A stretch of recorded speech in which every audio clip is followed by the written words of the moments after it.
Let's get to this situation. You leaving.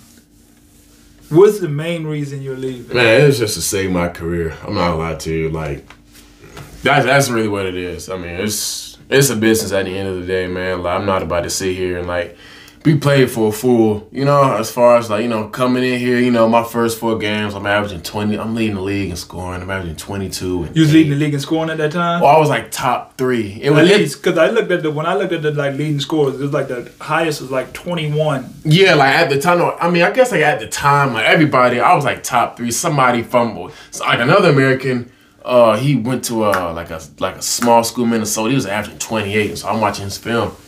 Every play went to him. Every play, boom, boom, just pounded it inside. Yeah, that ain't happening no boom, more. boom, boom, boom. So I could see why he was averaging 28. But yeah, at the time I was averaging like 22 or 21 point whatever. Mm-hmm.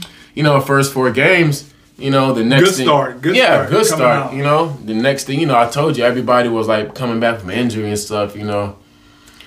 My minutes was cut by like maybe like 7 or 8 minutes. I came from playing 33, 34 to, you know, 25, 26. And when I say 25, 26 minutes, you may think, or people, you know, whoever's watching this may think it's a lot. But, like, it's just like, those spurts. Yeah, I'm playing 5 minutes in the first quarter. Then I'll maybe play 7 minutes in the second quarter. You know what I'm saying? That's what, 13 right there? Whatever. 12. So, yeah, 12. You know, then maybe I'll play, you know, same thing, maybe 5, maybe even 6 minutes in the third quarter, you know, and I'll maybe play like the last 8 minutes of the fourth quarter, depending on how close the game is, you know what I'm saying? So, but that could vary between games and stuff, you know? Right. So, yeah, that's 26 minutes isn't really a lot of minutes if it's spread out. You know? Yeah, you don't have no, like we were just saying, you have to have, like, get into that groove. You know what I mean? If I play 7 minutes, 7.5 minutes, and I come out and I come back in at the 6 minutes, but at least I get to finish out the quarter, finish out the half. I got continuous rhythm of the game and getting that's good. Yeah, that's good. Yeah, and like I said, I never got up here and I told the coach, yeah, I want to play the whole 40 minutes. I never said that, but it's just like he thinks everybody here, and you said this, he thinks everybody here is equal. Like everybody here should get the same amount of playing time. Like, and it's just like, no, that's not how it is. You know, my first 2 years in Europe, you know. Yeah, we are in Argentina. We are in the second division of Argentina. But this team is basically they're basically a first division team that's trying to move up. So they still kind of got like that mentality. Yeah. And that's how it is a lot for like the first, like Argentina. This is just like a PSA. If you come into Argentina, this is not like any other basketball that you have played. It's not. And I played in Europe for 2 years, and I'd seen a difference the first week of practice, honestly. Well, explain those differences between Europe and... In Europe, I guess, like, European ball, it's more, like, organized, you know what I'm saying? Like, when I was in Europe, my 2 years in Europe, you know, we were playing in, like, actual stadiums, you know? Like, we were practicing in the stadiums, you know, we had ice baths, and we had a whole training room. You know what I'm saying? Like here, you know, we have to ask for ice, not an ice bath, but just ice, you know. And then, like the gym that we're practicing in now, like, you know, it's not really a good gym in my opinion. Like the rims are kind of old. The court isn't waxed. Like in Europe, like they keep up with the courts too. Like the courts are waxed like every couple of months. You know what I'm saying? So it's always grip, you know. But here, it's just like you kind of have to like adjust to like, you know, how things are ran. Listen, man, I've been in South America, from Mexico, the top of Mexico, Nogales, literally in South America, from the top of Mexico, which is like around Nogales, down to here to Rio Grande, which is at the bottom of South America.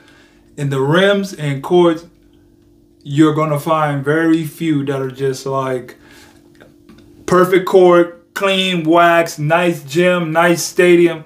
That don't exist like that in all of South America, bro. Shoot, maybe I can count on one hand how many teams we've played against in both my years in Europe that actually had a bad court. You know what I'm saying? Yeah, it was either one or the other. Either they had a bad court or it was bad rims, but it was never both because European like teams, they actually keep up with it. They keep up with it over there, yeah. Exactly. I haven't played nowhere in Europe. I have played in China and Thailand. They had a good court because everybody played in the same arena. What's up, guys? I just dropped my new ebook, 6 must-have steps to be an overseas basketball player. You know, I've been playing for the last 9 years. I got all the steps and the traits that you need to start your journey with networking, with getting a mentor, all the things that you need to start your journey to be a protege. So go get that ebook, click the link in the bio, and make sure you get your steps to being that overseas pro one day. Let's go. But Uruguay, Chile, don't even get me started with Ecuador and Bolivia, those low countries. Don't ever go there. Don't ever go there. I don't care. I don't care what nobody say. I'm not going back to no Bolivia, and I ain't going back to no Ecuador. I'm done. Even at that time, I was probably like 25, or yeah, like around 25, and I was just like, nah. I ain't coming back here. It was like a spur of the moment. Hey, you want to just come catch this gig real quick?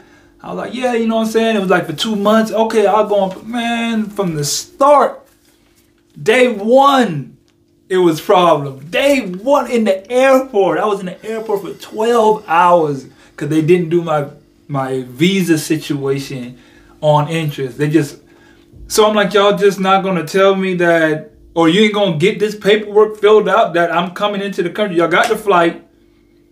Y'all got everything for me to come there, but y'all don't got the visa situation situated so I can get in. I had to wait inside like they got like a certain room that they put you in that you can't go into the country and you can't keep going. So you got to go in like this isolated room. And I was in there with like 5 Chinese people who either only spoke Chinese and Spanish. So we just talked in Spanish. That's how we communicated. It was crazy. Don't go there. But anyway, so it started off rough. Well, it started off good, then it kind of just started off great, not good. It started off great. You felt like, oh, okay. I felt like, yeah, I'm locked in, but what was the turning point? The turning point was that game. That game. What game was that? Like game 5? How many games? Shoot, we 7-6, so that's 13 games. Yeah. So the road trip, we went 1-3. Everybody was hurt. Like, not everybody, but SA was hurt, Fede was hurt, Lucas was hurt. Well, Fede and SA were playing through injuries because they had to. Like, we had no guards, you know what I'm saying? Right. So they had to. But Lucas was out indefinitely. He didn't even come on the road trip and stuff.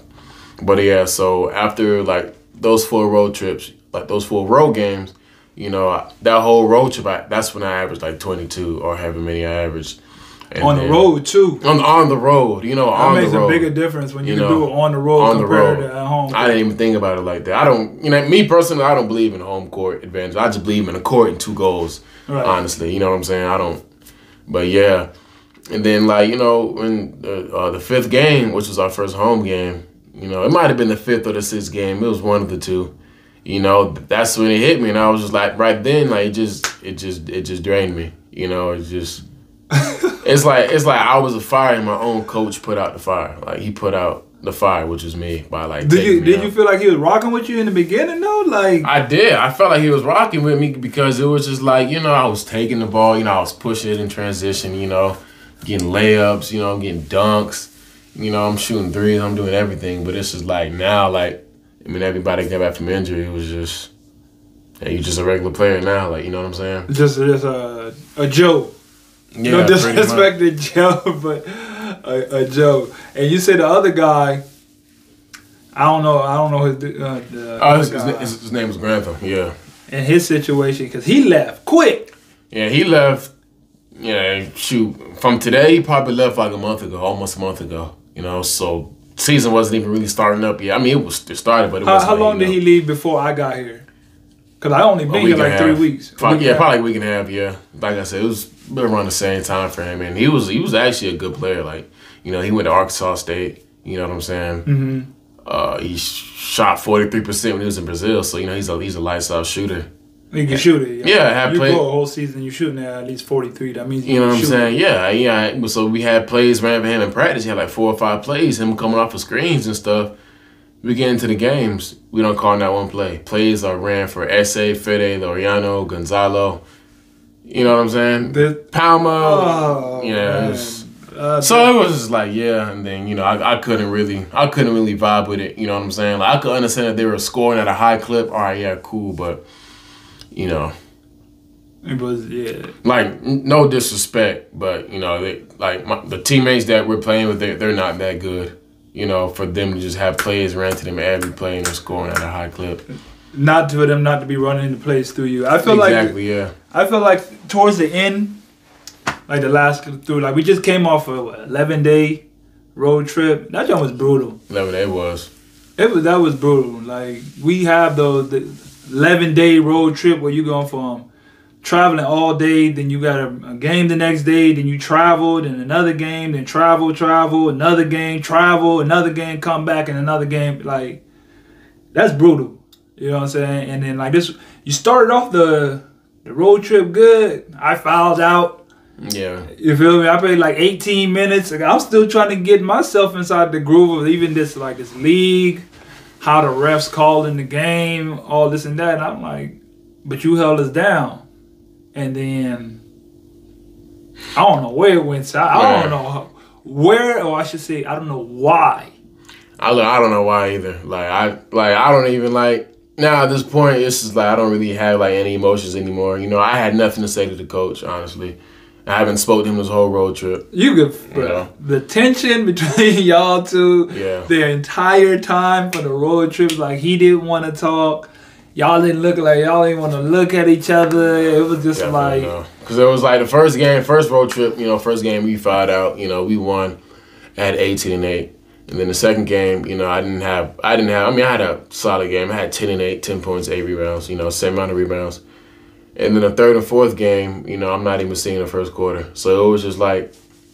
It was like a stock, you know, my stocks, you know, I'm rising, then I just drop, you know, the last 2 games. Don't talk about stocks right now, bro. You're already going through. Yeah, I'm going through stocks too, so, you know, I'm speaking from my heart. We're all going through that stocks, bro. I done lost a lot of bread on this stock. Boy, a lot of bread. But it's just like, I feel like the coach, you know, this is just like my personal feeling. I feel like the coach is like really like discriminatory towards me. I feel like in the beginning because, you know, I told you at first when me and the other American, when we got here, you know, we walked to the gym for the first time. He walked up to us and was like, hey, you know, I'm the head coach, you know, what position do you play? Where do you like to score at? Blah, blah, blah. Like, you know, I'm like, yo, like, you don't even know who we are. Right. You know what I'm saying? So, and it's like, I felt like, you know, in the games and stuff, he wanted to keep his Spanish players out there more so he can communicate with them better. Because, you know, he knew that he couldn't understand me and I couldn't understand him. So it was like we both were looking at Juan because, you know, he was the only person that spoke. Juan don't really like to talk that much. You know, yeah. So it was like I found that real crazy, though. I like that to me, I don't understand. Like, if you know you got a player that does not speak your language, you're not even going to instruct someone to keep you in constant communication by having them translate, like, and they know you don't know what they're talking about. We'll have a whole hour film session and nobody breaks down one situation to you because they're all speaking Spanish. It's like, bro, you know, I don't speak Spanish, right? And we're going over game plans and you're not even gonna communicate nothing towards me. Yeah, and that's what I'm saying. I feel like he was really. I feel like he was not real. I felt like he was very, not a little bit. I felt like he was very discriminatory. Because it was just like, it doesn't make any sense for like, you know, for a team to bring me here and then not play me more so than, you know, the rest of the players. Like, just to sub me out, like, you know what I'm saying? It's just, I wasn't really rocking with that, honestly. So, I mean. Especially after you was doing your thing. Yeah, especially after I was doing my thing. Like, if he wanted to bench me, like, you know, he could. Give me a reason. Give me a reason. Like, you know, you can't say I'm playing bad. You know, because you ain't even giving me a chance to play bad. Right. I don't think I've had a bad game since. I mean, I've had like average games, like, you know, 10 points and 5 rebounds, like average games. You know what I'm saying? The only bad games I had were, you know, the last 2 games, and I was really over it at that point. I didn't care. So you just lost it. Yeah, I can see it too. Home. I can see it. I saw it. I'm gonna tell you when I really saw it. I saw it when